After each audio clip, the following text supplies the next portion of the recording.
You've talked about schools, but even if you just walk Very out... complicated agenda. Does it actually mean anything at all? Okay, this is right or wrong, but he doesn't actually follow it. We've been in recession for a few years now. Real stories, We learn from one another. real issues. Is Islam a threat? And real views. This is Real Talk. Assalamu alaikum and welcome to Real Talk. 2011 will surely go down as a year of protests and uprisings. From the Arab Spring to the UK riots, we're seeing a state of global unrest as many youth take to the streets in almost violent protest. Is this necessary?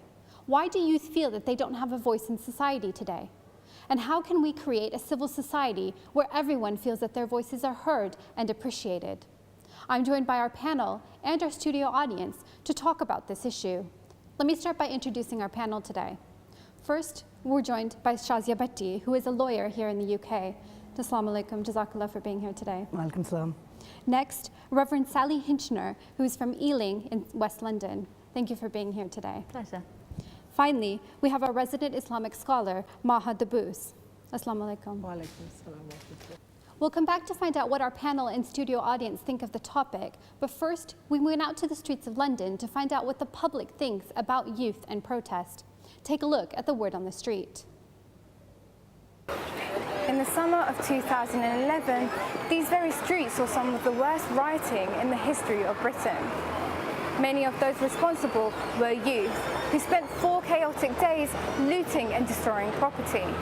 These are scenes being echoed across the world today in this year of uprising and protest. So what is causing this discontent? Is it simply a display of frustration from disempowered members of our society? Or is there a deeper moral and social problem, a reflection perhaps on poor parenting? We've come to the streets of London to find out what you think. I think people just took advantage of an opportunity, really, just to voice a bit of anger. So a lot of the people that were involved in the riots actually have other big fears of their own, and this was kind of an expression of it. It was your typical riot. People were getting out to steal things. People wanted things they couldn't have, and they just wanted to wreak violence. I think a lot of the unrest started with people not understanding why the government is making so many cuts, not understanding the crisis that everything's going through, and these cuts have to be made to stop Britain turning into Greece. The not so wealthy feel that they're being dictated to by society, and their voices, I feel, aren't being heard, and frustration for families are filtering down into the young, either employed or unemployed, but there's a certain society that feel frustrated in how they're being dictated to. Do youth have the voice in society today? Yeah, youth have a voice in society, but maybe they just need to be guided in terms of how to channel that voice, really. I think some do. I think what it is people are oblivious to actually how much of a voice we have. But actually, it's not necessarily a big priority for some people. What values or beliefs do you think need to be instilled in the youth to create a civil society, and whose responsibility is it? I guess people need to sort of build more of a community spirit and feel like they're part of a community, so then they won't sort of turn on it and end up trashing it, or they'll feel like their voice is heard. To aspire, to be motivated, to want to achieve. I suppose that can only happen through role models. I think parents play a big role in that. But for a lot of kids that don't have that kind of stable home environment, they go to gangs or whatever. There's not enough discipline in the schools today.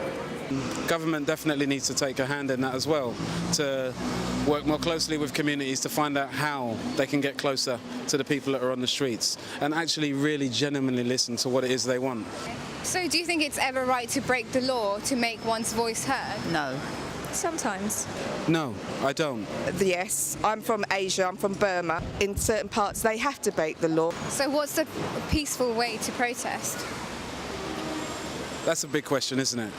Radio stations or the internet, YouTube, there's so many ways of getting your point across. Get together, find a way of expressing your views, and get somebody who's willing to take that forward, maybe to local MPs. If you actually represent yourself in a mature and dignified manner, they are going to listen to you a lot more.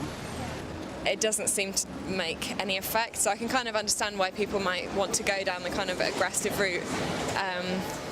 So yeah, it's difficult. Some argue that peaceful protests do not make the impact required for change.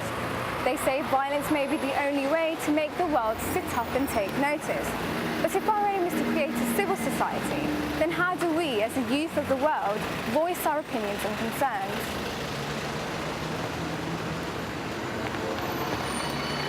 That was the word on the street. Let's get the discussion going. Sally, you witnessed the rioting here in Ealing. What was that like for you? Well, it was like nothing else I've ever really experienced. I mean, I went out on the night where it was happening in Ealing and just saw gangs of teenagers running down the road, intent on getting to Ealing Broadway where they were going to riot. It was like living in a war zone, really. It was deeply distressing. I went out and spoke to some shopkeepers and people in the local area, and there was a real sense of fear on the night itself. Okay, Maha, it's not just here in the UK, is it? There's a kind of a global unrest, and a lot of that is also happening in the Middle East. What would you say about that? Well, in the Middle East, it's a bit different, because in the Middle East, it was actually something which was bound to be happening. It took a very long time, but it was going to happen anyway. And you see this because people were oppressed for a very, very long time. And this was the only way they can express their feelings that they have been oppressed. Okay. Shazia, what's going on? In the UK, at least, it's a flagrant disregard for the law, is it not? It does seem to be. I mean, obviously the law is there for a reason. It's to provide people the ability to live together. You know, for example, driving laws is just one example. We all want to get from where we want to go to the next place as quickly as possible. You know, one way of doing that is to flagrantly disregard all traffic laws and just get there. But obviously we know the problems that will cause. So there are laws in place so that people can live in a particular way.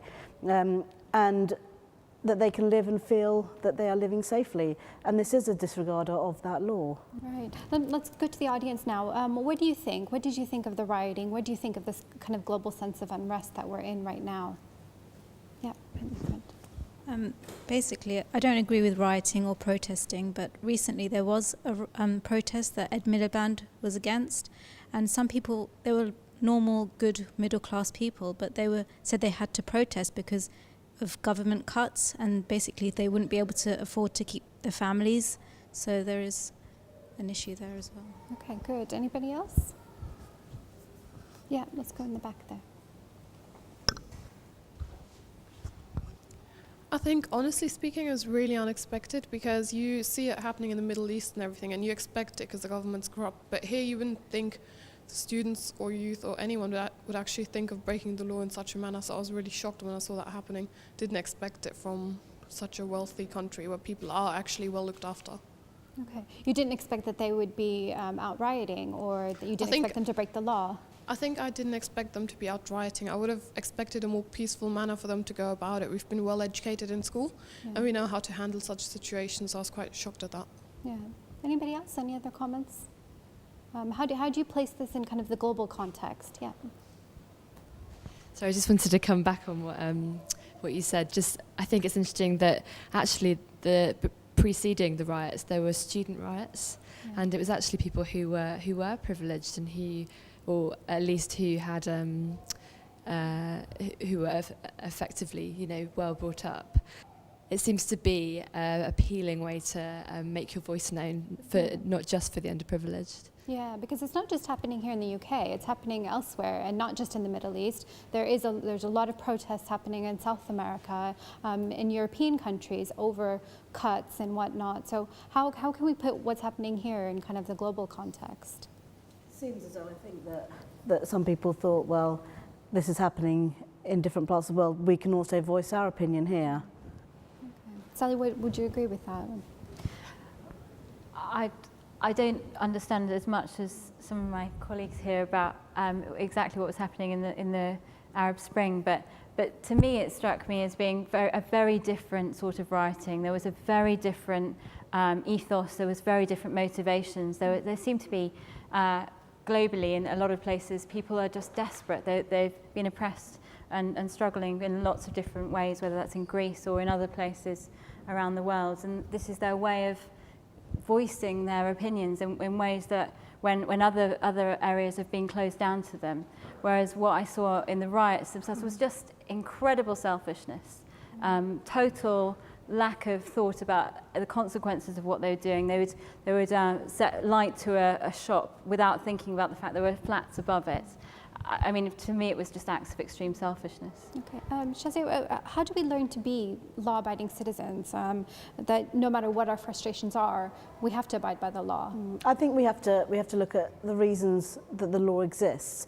And I think once you understand that the reasons why law exists and why we're trying to live together in a civilized society, then you can get to see, well, why do I need to keep these laws? I mean, I'm sure, you know, lots of people break motoring laws, but actually when you look at the reasons why these laws are in place, for example, somebody might say, well, 30 miles an hour, well, this is a ridiculous rule to have on this road, but there's a reason for that rule. Yeah. And if we look at, you know, there's a reason why you can't behave as you wish to do so in, as you were saying, in a selfish manner, because you have to see that your selfish act will impact on somebody else's life. Yeah. Sally, what social values do we need in a society in order to operate, in order to become law-abiding citizens, to create that civil society that we need? Well, my perspective, I guess, would be that the law, and I don't know if you agree with me, but the law is there to sort of safeguard a boundary area. That means we can't go beyond a certain level of hostility towards each other. But within that, I think it's really important that each of us have a moral framework, something that goes beyond just not breaking the law, but something which is about, you know, loving our neighbours as ourselves, wanting to be able to make a difference for good for those around us. And there are some circumstances I would break, say, traffic laws. If I was driving someone who is desperately ill to hospital, I would break the traffic laws because of my overriding beliefs in loving my neighbour. Yeah. Well, Mahadan, what does religion then say? Where does religion come into this and being law-abiding? Well, religion actually is in the heart of this, because religion itself is a law. It's the law coming from God. So the law coming from God is even like it will guide you more, and it will keep you always on the right track.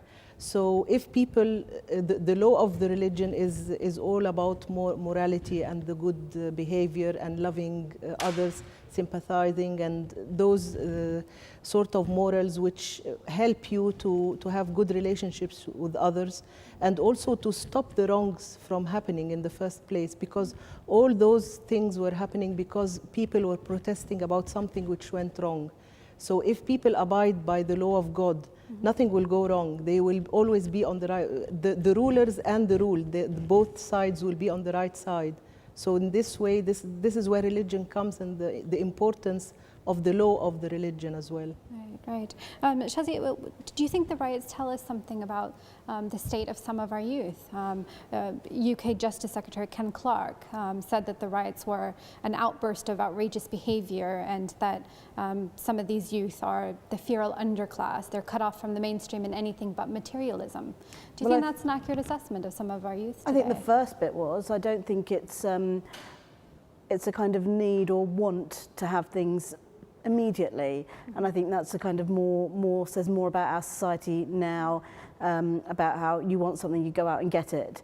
There's no kind of question of actually having the patience to work hard for something, or the patience to wait because it's maybe, you know, you can't afford it at that time. And it all kind of stems back to the kind of credit culture that we have. Well, I've got a credit card, I can buy it, I will pay it later, rather than actually let me have the money in my hand and then let me go and buy it. And if I don't have the credit cards or the money in my hand, well, what's the next option? Do I just go and riot and steal things? Sally, what do you think about Ken Clarke's statement?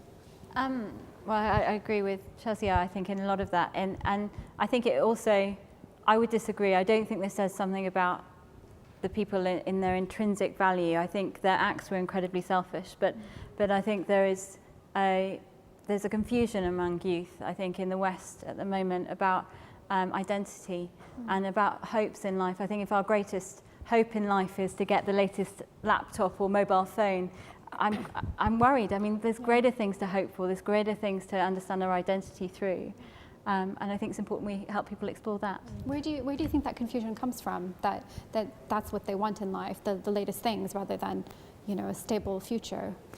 Well, I think it's a variety of different things. There is a more complex moral framework in many Western countries than there was 100 years ago. But also there's an enormous amount of advertising out there. Yeah, Maha, do you want to add anything to that? Do you think that that's Yes, something actually, that I society agree today- with this. I agree with this very much. And it is, you know, like our youth are becoming very materialistic. They are not taught those real moral values, how they should understand life, what is the purpose of life, what is the aim of life. All those things, they seem to forget it. They seem to see that the purpose of life is to have as many things as possible and enjoy life and enjoy going around and traveling and eating and drinking, and that's it. So this is the problem, that our youth are not brought up into the right frame from the very beginning. Okay, audience, they're talking about you. What do you think back there?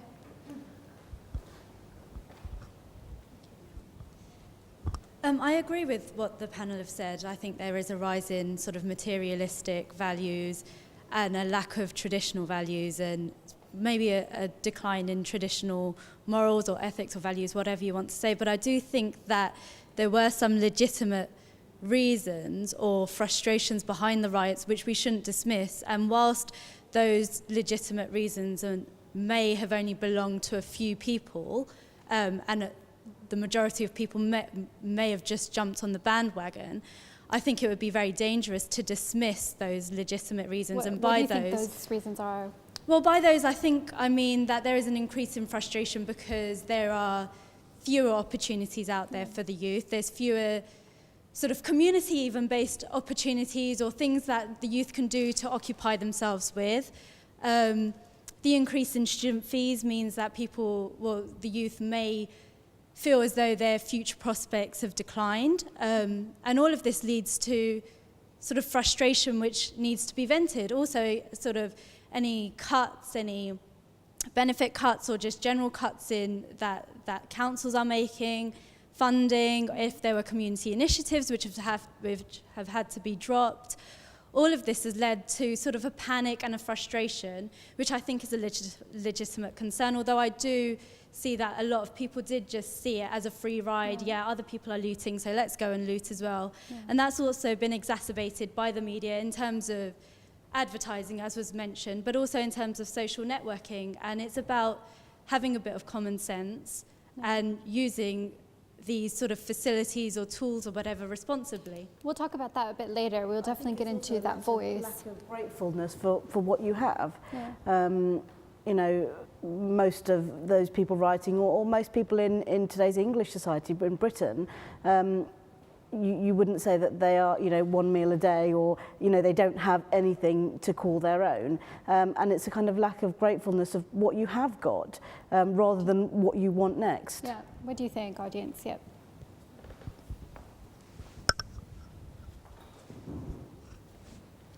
I do agree with the idea that there were legitimate reasons about why some of the youth were rioting, but I also agree with the fact that advertising and the media really does play a big role in why some youth literally just went out and rioted just for the sake of it. I feel like a lot of them may have just done it because, you know, they've seen it in movies, just, you know, oh, like, youth are rebellious, that's what we're supposed to do. So they just went out and did that just because of the expectations. But do you think society today and youth today are more materialistic? Do you think that's what they're aiming for, are the things in life rather than a future?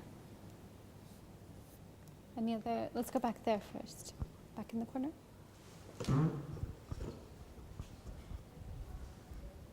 I'd definitely say that society itself has changed in like the last 50 years or so, because, for example, when originally, like in the 1960s, 1950s, people used to be able to leave their houses unlocked and just go out, and there would be that sort of implicit trust that you would expect no one to kind of, you know, come in and cause a disturbance, and especially with materialistic things as well, there's definitely a lot less previously. Yeah, another point next to. Yeah, I agree. I think there's a total like me, myself and I culture growing today. And like even if you get on the bus and there's an elderly person just standing there, I think the youth also need to adopt the social, moral, ethical values that we had like 20 years ago. Yeah, and then right next to you. Okay. I was just going to say that there's a real keeping up with the Joneses sort of climate or environment or culture even, and because of that, people, like there's studies been done which have shown that whilst sort of household incomes have increased, the happiness levels haven't, and that's because people look at their incomes or their whatever they have in relative terms rather than absolute terms, and that goes back to sort of Shazi's point about being grateful for what you've got. If you're constantly comparing yourself to a reference group which is above yours, then you're never going to be satisfied and you're always going to want more. Yeah. I think that's sort of an issue which plagues society today. Yeah, I want to talk about this idea, though, of deprivation and of the poverty, and that many of the youth that did riot came from deprived areas. And in 2009, Amnesty International actually said that we were on the verge of global unrest due to poverty and due to the deprivation, and any day these kinds of unrest would come up. So 2 years later, here we are. Sally, do you think deprivation is a cause of alienation among youths? I think actually one of the things I think you mentioned earlier was the inequalities that people see. So it might not be people are facing absolute poverty, but if the people at school have a very different life, or if their neighbours are experiencing a very different level of existence, it's very easy to let that affect your very being, I think, unless you have a very strong moral framework that's stopping that. Maha, what about the youth around the world then? Is it feelings of deprivation in the Middle East, for example, do you think? Well, it is deprivation in a way, because those people were deprived of a lot of, not only of material things, actually of their rights, of their freedom, of a lot of other things. So in the Middle East, it's very different picture. It is talking about people who were oppressed and who were deprived and who were under such a lot of pressure that some people were just even, they couldn't afford the food. Yeah. This is something which is very difficult for anyone to tolerate even for one day, but those people were living like this for long years. Yeah. So it is not wrong to say that they were right to express this, but maybe the way they expressed it was the wrong way. It's not that they expressed it, but there were like other ways of expressing this in a better way. Yeah. Go ahead. I think Maha's point is incredibly important, that in my mind, there's a world of difference between peaceful protest and rioting. Yeah. And you think of people who are good people who just are protesting to get their voice heard in ways that are peaceful. And we see things like with the civil rights movement in the States, that the good that can come from that. Sadly, they're often a muddle, though, a mix. Yeah. No, and we'll talk about that in the second half of the program. But I want to go back to this idea, this deprivation versus the materialistic aspect. And UNICEF reported just recently that actually kids are receiving, so they're bombarded with gifts from parents who feel guilty for not spending time with them. Is that a problem? Is it bad parenting? Is it parents who aren't spending enough time with their kids, so they're giving them things and making them materialistic? What do you think, Shazia? I think that it is very difficult. If you've got two parents working, you come home, you're exhausted, it's easier to sit them in front of the TV, to give them a computer game, to bring them something to make them happy, when actually all that child wants is a bit of the parent's attention and a bit of time to spend together. When you know you're exhausted, you've come home, you've got things to do, you've got the house to clean, there's so many things to do, and it is often easier just to buy them something, but that buying of the thing only kind of gives them the happiness for a very short time, and then they want the next thing anyway. Yeah. Sally, where does parenting come into this then? Is it a parent's responsibility to teach their kids moral values so that they're not going out and doing these kinds of things? Yeah, I think every parent does have the responsibility to pass on a moral framework to their children, but I do think as well there is, these weren't toddlers who were out looting, these were sort of 17 to 25-year-olds, so I think there is a responsibility that each person has to decide themselves. And I think actually one of the major things that we haven't yet touched on is, and there's something I see when in my dealing with young adults in particular is the complexity of not having a mother and a father at home. And I think it is incredibly difficult parenting under the best of circumstances. But when you're a single parent family, and actually without the male role models that we need, which is why I think teachers and youth workers and religious leaders play an enormous value in investing in young adults. Yeah. Maha, you're a parent. What do you think about the role Actually, of I parenting? agree also that this is something to do with the parents from the very beginning, because if we build this in the children from childhood, when they are very young, if we teach them how to abide by the law, how to respect the law, how to respect the parents, how to respect the elders, how to obey. All those things come into play when they want to express something or to do something, because what I see now that the values of our parents and grandparents are disappearing. I remember when we were young, there was a way that when I was in Egypt, for example, the elder sister has a title. You can't just call your sister by name. You have to call her, give her a certain title. And this has disappeared now. Even in schools, for example, we couldn't dare talk to our teacher and call her by name. But now the teacher is called by name. Why have we lost that? Why have we lost these moral It is something, values? I think it's happening in the whole world. It is like, it is seen like freedom, but it is not freedom actually. It is leaving those values which are teaching you how to abide by the law, because this law is, the law is something good, it's not like a curse or anything to leave. Yeah. What about the audience? What do you think? Is there, as some of the politicians are saying, a complete collapse of moral values in our society? And why is that? And what can we do about it? Yeah.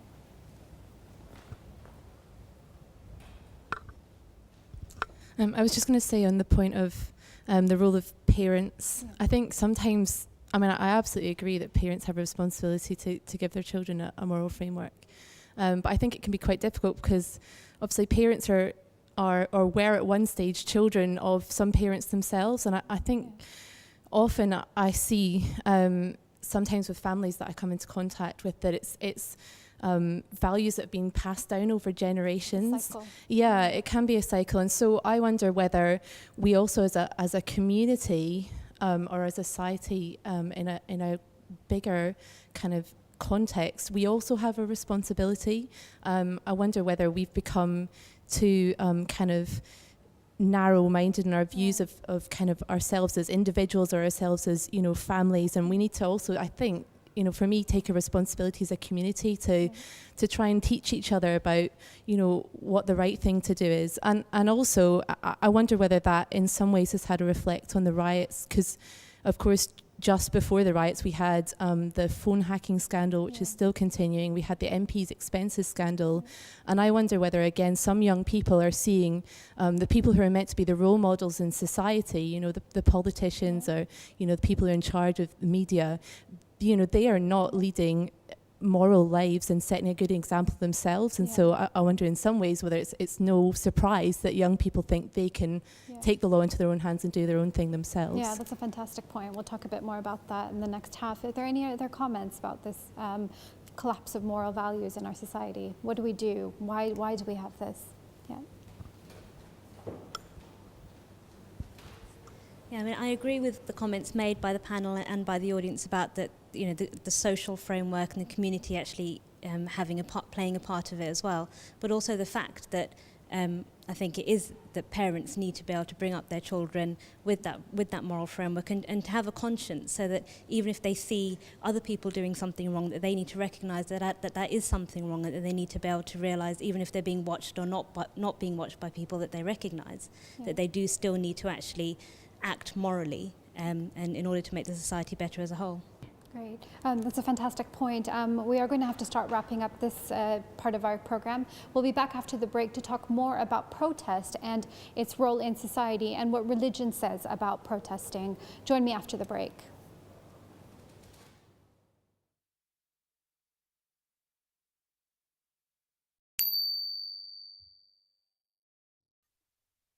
The Review of Religions is one of the longest-running religious magazines. In print since 1902, it continues to play an important role in presenting the noble teachings of Islam, reflecting its rational, harmonious and inspiring nature. It features articles and viewpoints on different religions, making religion and religious philosophy accessible to a wider readership.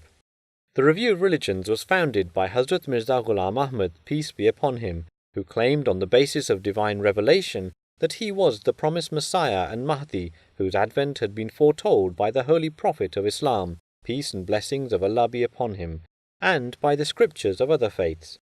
The annual subscription of this unique and enlightening magazine is just £15 per year or $30. To receive your copy of the Review of Religions, visit our website at www.reviewofreligions.org, where you can browse past issues and subscribe online, or contact us by email to info@reviewofreligions.org. The Review of Religions, a unique magazine of religious thought.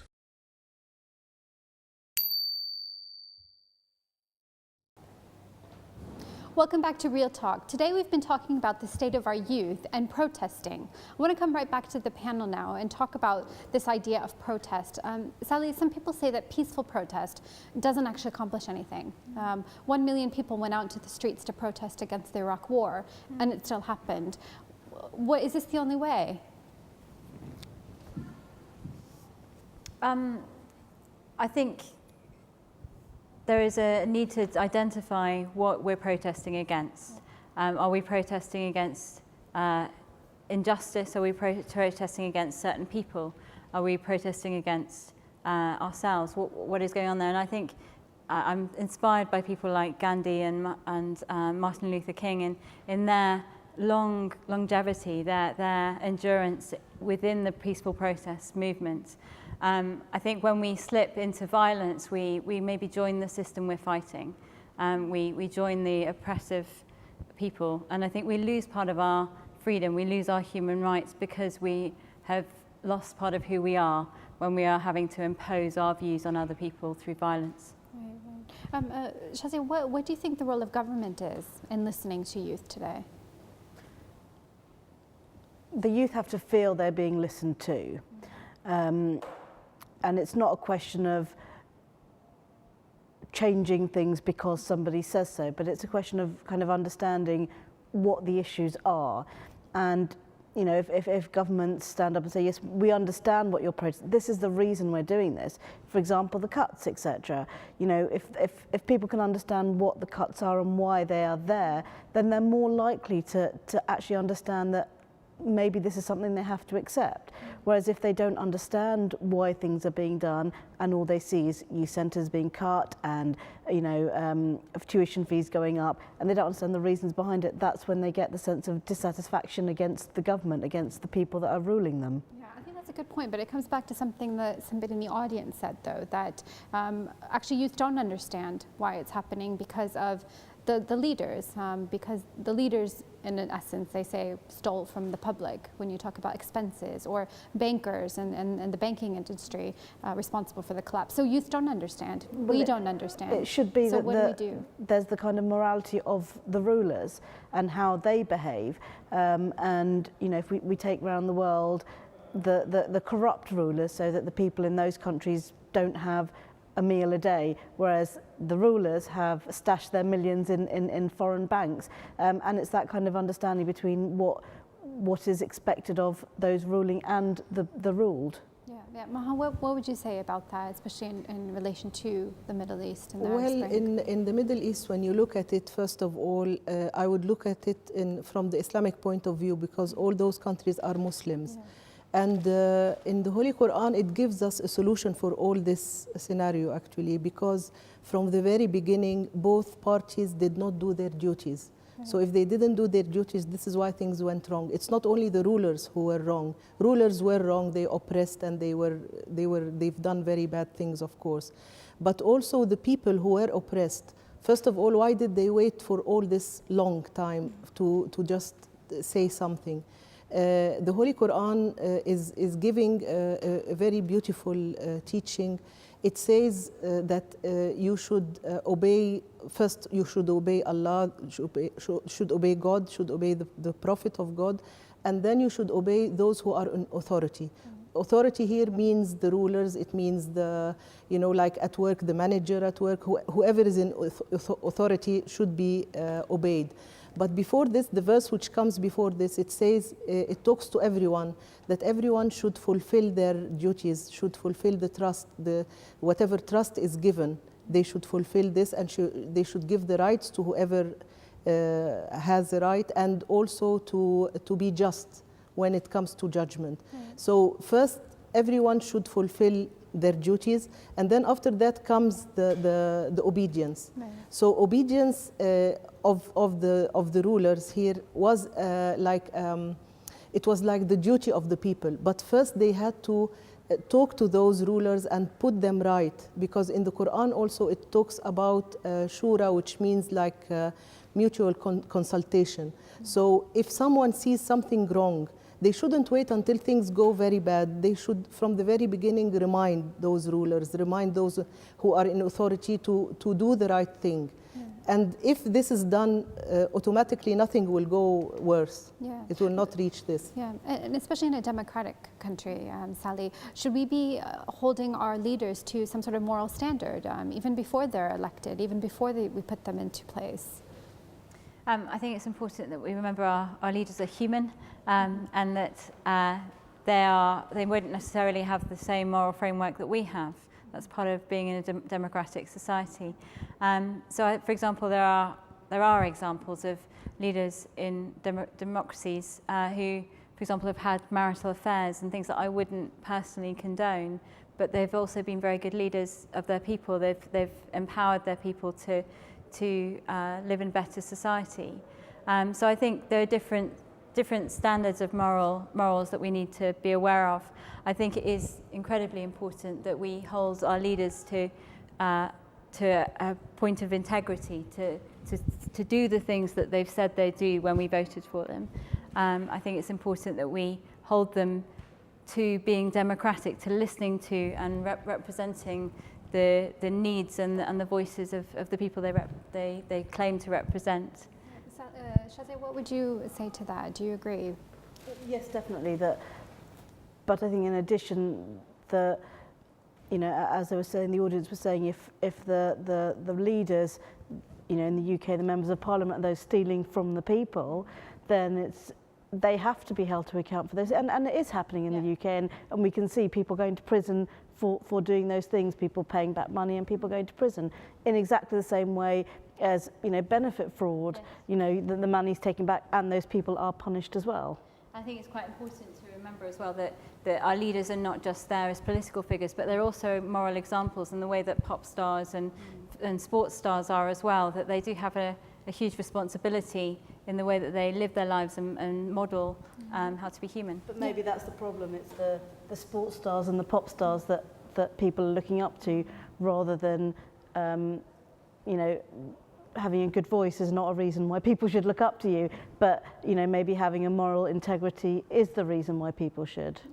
Maha, is it right then to protest or even go as far as writing if you're unhappy with the government and you're unhappy with what they're doing? Well, definitely writing is not part of the religion I'm talking about. Again, from the Islamic point of view, writing is not right, because it's like doing something which is creating havoc, like it's against the peace of any society to go on those rights. Protesting is, it depends how do you protest. If you want to go again out in the streets and protest, this can go wrong and can, be unpeaceful. If you start it as a peaceful thing, it can be unpeaceful after some time. But the way I see it, if you want really to talk about something, you can write, you can use the media, you can use other means. Going out in the streets, I think, is something that will always have its negative effects. What about the audience? What do you think? Is it ever right to even go as far as breaking the law in order to have your voice heard? Yeah. I think it's really important for people, and not just the youth, but of any age, to actually have an outlet. So whether it be through peaceful protests, or whether it be through the media, or through teachers or local communities, I think it is important that there needs to be kind of a guidance and actually a way of people actually being able to express their opinions, and then hopefully it doesn't go to things like such as rioting. Yeah. Yep. There's a point right here. Get the mic. Are people forced to riot then? Because you mentioned the example of the Iraq War. When we protested, it's almost as though when we are law-abiding, we protest in a way that, you know, our government allows us to, it's ineffective. So are we forced into a situation where actually we have no choice? But then these riots, and when protests turn violent, they're also ineffective. So this feeling of powerlessness, you can't help but think that the youth don't have an outlet and aren't really being given an opportunity, because you sort of can't win. I think the student protests demonstrate that well. It started off peaceful, then it turned violent, and either way, we didn't really get anywhere. So. Yeah, but did we not get anywhere? I mean, the riots happened, and we're here talking about it. We weren't here talking about student protests. We're here talking about the riots, and legitimate concerns have been brought up. So was it really completely ineffective? Maha, what do you think? Well, you see, this is what I am thinking, that it is a two-way thing, actually. It's from both sides. If people are doing their duties, and those leaders are doing their duties, maybe things will be better, because again, if we apply this on what was happening in the Middle East, for example, the people themselves who were protesting, who were saying that their rulers are not correct, these people also had the corruption among them. So it is like from all sides, things are wrong from all sides. If people start by putting themselves into the right frame, by following the right rules, and in those Muslim countries, if they follow the religion in the right way, the rulers themselves will have this opportunity to see their negatives as well, because it is the whole society. The corruption was in the whole society. So I look at it as a general thing. Yeah. I suppose two rights don't make a wrong. You can't protest and become violent to change something that you think is wrong. Yeah. You're not going to get anywhere with that. There's a comment in the back there.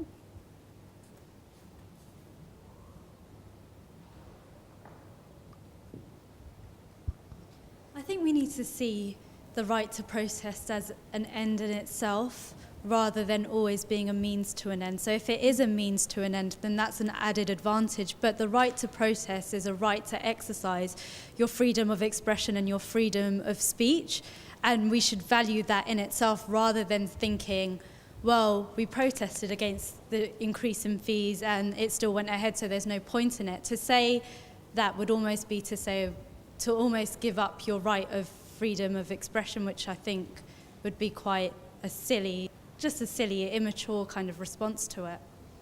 Is there a comment in the front here? I wonder whether also, as young people, we have a responsibility to not only protest in terms of, like writing to our MPs or what, however it was we want to do, go out in the streets and have a march, but also kind of protest in terms of our actions, or rather, if we've got a point to making it in terms of our actions. I think if we want to see something changed in our society, I think we should feel empowered to go out and actually try and change it, even if it's a small way in our own communities. I think seeing young people or any people going out and making a real effort to make a positive change in their community or their society can have far greater impacts on those in leadership who see that. I guess it's maybe not a totally relevant example, but something that came to mind was, for example, Jamie Oliver, and him trying to change the eating habits of schools. And that's one man, and yes, he was already relatively famous, but he has, it's something he really believes in, and he's gone out and actually put himself on the line and made a real difference. And I think we as young people should should do the same if there's something that we feel strongly about that we need to change. Yeah. Okay. So Jamie Oliver, for everyone, is a chef who has gone out and he's gone to America and even here and gone into the schools to show them that their eating habits aren't appropriate and it's making them obese. So yeah, that's a great point actually, that we need to get out and do something for ourselves in the community. Just right behind you. I think I was just remembering that actually where the riots were so unfortunate and so terrible, actually the other side of the coin was the wonderful way in which so many communities came together to reclaim the streets and to clear up. And actually what was a really unfortunate situation was really in many ways turned around for good, in the sense that it really brought people together, and they were like, you know, we want to make a difference. Yeah, those are great points, and I want to come back to the panel on that. What are the beliefs and the values that we instill in people so that they do things like that, so that they are creating that civil society that we're talking about, Sally? I think a very important one, I don't know if it's the most important, is the ability to articulate your views, the ability, like our audience has said, to make positive changes. Because I think when you protest violently, people stop listening to you. You become part of the problem. Definitely in the UK, that's been the case. And actually, I think when we instill the value in people that they can make a difference, that there is a greater hope to their lives than either finding fun by knocking in shop windows, or when they've got a reason for living, a passion, a cause that they care deeply about, something they can make a positive difference to those around them with. Actually, it channels their energy into something that is actually incredibly important. I believe that God has given us young people with passion, and I think that's a very important part of being a teenager. And I think we can't suppress that passion, but the important thing is that we provide young people with positive things to be passionate about, whether that's Islam or different human needs and the needs of our planet, or Christianity, or a religious passion that is constructive, that is trying to make a positive difference to those around us. It's channeling that energy that they have, and I think that, you know, lots of people when they did see the riots, you know, many thousands of people were really shocked by what they saw and took that as an opportunity to come together. And, you know, those examples of, you know, what would generally be seen as kind of conflicting parties. So there were Sikhs guarding mosques, and they were joining together to guard each other, to keep the rioters away from what they considered as their communities. Maha, what about you? What do you think? Yes, I was thinking actually it is very important to remember that everyone should love the others, should put themselves in the place of the others. So if you think about yourself only, you'll be selfish and you will go wrong. If you think about others, you will always feel sympathetic, and you will act in a very different way. And one actually saying of the Holy Prophet of Islam came to my mind now. It says, the translation of it says that you should help your brother whether he is an oppressor or oppressed. So the companions asked him, well, we can help the oppressed, but how can we help the oppressor? And he said that by stopping him from his oppression. So this is something that we should think, we should sympathize, and we should think about others in a very positive way, love others, and try to help them in any way. Even if they are oppressors, you can still help them. You can bring those wrong things to their knowledge. Maybe they are unaware, maybe they are so selfish not to see around them. You can do this by bringing this to light, and in a peaceful way, not in a violent way by any means. Yeah. Sally, what is the role of religion then in creating a civil society? Where does religion play into our society? Before I answer that, I was just struck by what you were saying, and I was reminded of the need for forgiveness and the role of forgiveness in protesting. And actually we saw, I'm afraid I can't remember too many of the details, but there were a number of people who were killed in Birmingham, and hearing the fathers in particular talking about the forgiveness that they offered was shocking, I think, in a good way for a lot of people. That it showed a deep a deep sense of identity that was different from what was going on around them. Yes, it was really very impressive what was happening there. It was very moving, and I think it struck a lot of people, and it helped them to see the reality of things as well. Yes.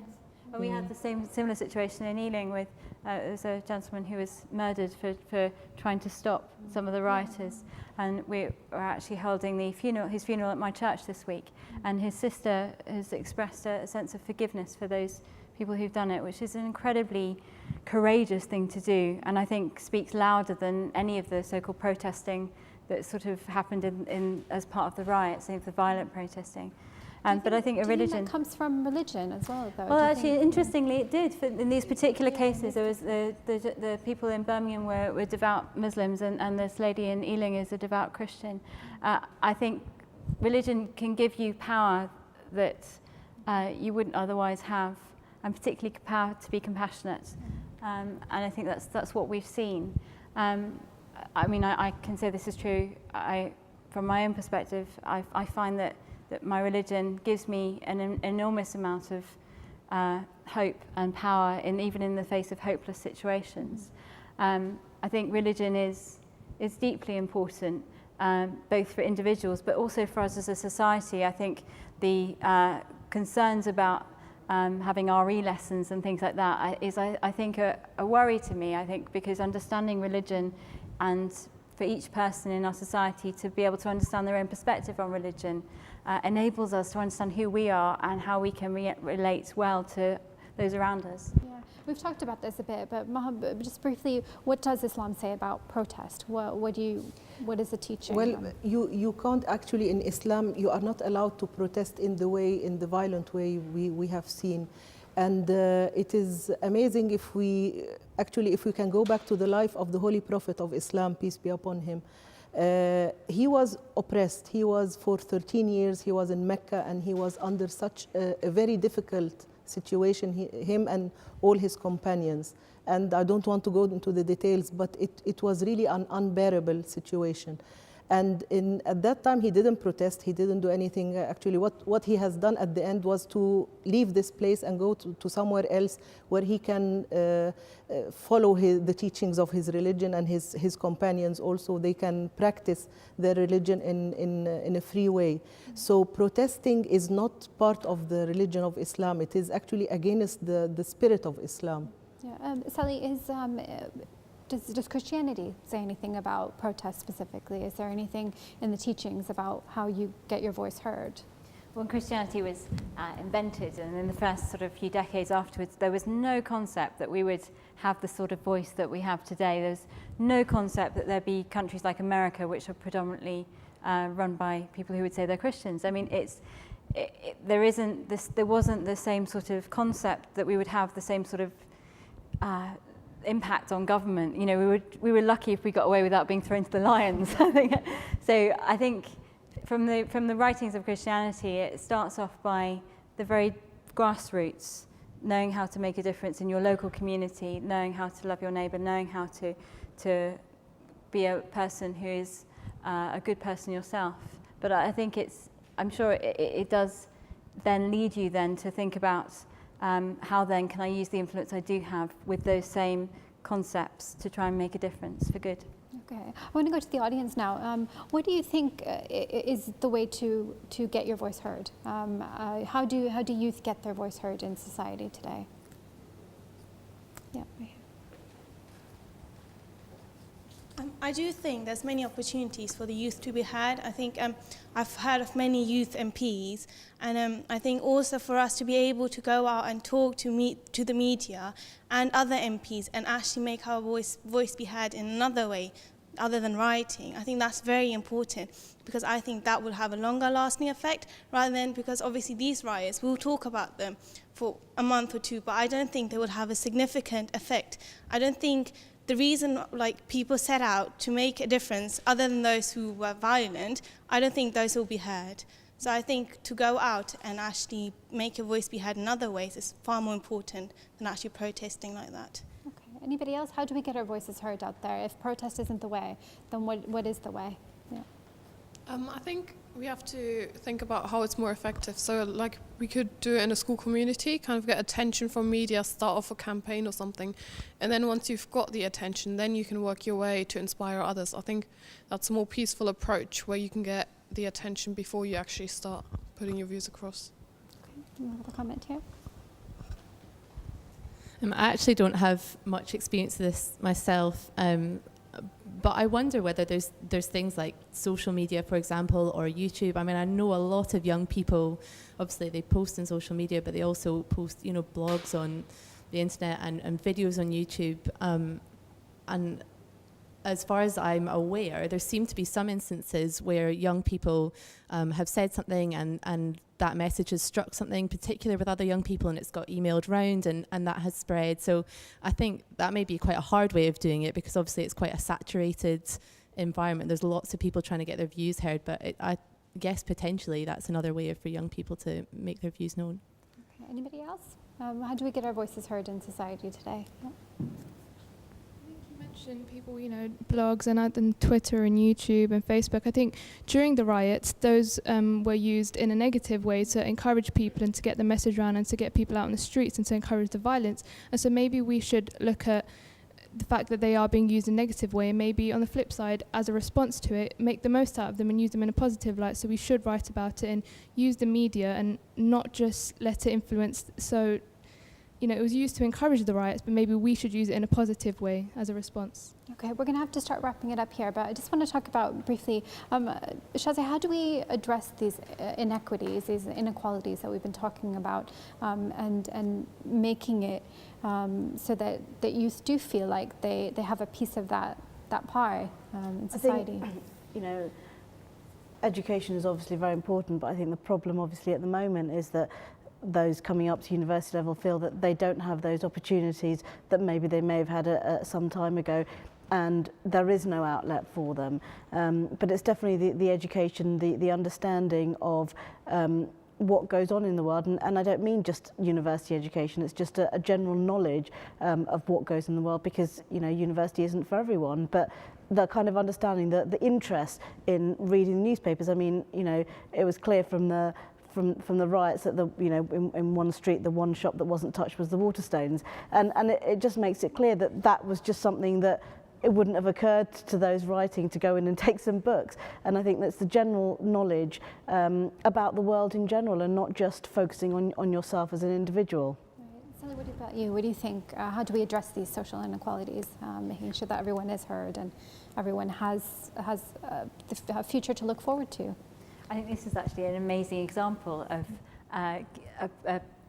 a channel for young women to have an amazing opportunity to share our voice and to try and make a difference through those views. And I think the courage that even our studio audience show in just putting your view forward is a great example to their peers just in everyday life. And I think actually it is about individual young people actually making the most of our opportunities to present our voices through appropriate channels, and also to be passionate, to have something to live for that is going to make a difference in society. I think teenagers, they don't look to old fogies like me anymore.